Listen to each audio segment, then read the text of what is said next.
داشت سعید جان جدتون 500 تومن رو مرا بریز. امشب قرار پارتی را بندازیم با بچه‌ها. خیلی خوب باشه، امشب میریزم. فقط الان تنها کسی که پولاشو نریخته اون رایدر لعنتیه. اون عوضی بعید میدونم این راحتی پولاشو بریزه. داشت سعید تو بهش یه زنگ بزن باهاش صحبت کن. خیلی خوب باشه، ولی بعید میدونم اون یزید به این راحتی دنگاشو بده.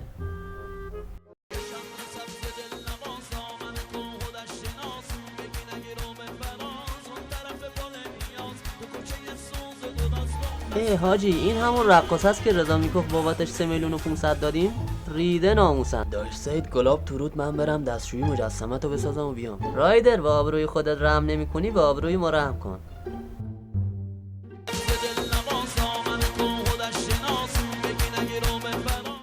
حاجی انقدر رقصیدم که احساس میکنم دو سیب خونم کم شده.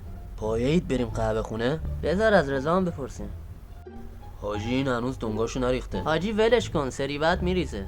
بشکنه این دست که نمک نداره. آره واقعا بشکنه. بچه‌ها یه خبر بد براتون دارم. بالاستا دارم میریم و ایول حاجی آماده شید. ایول حاجی قرار دهنشونو سرویس کنیم. بیای.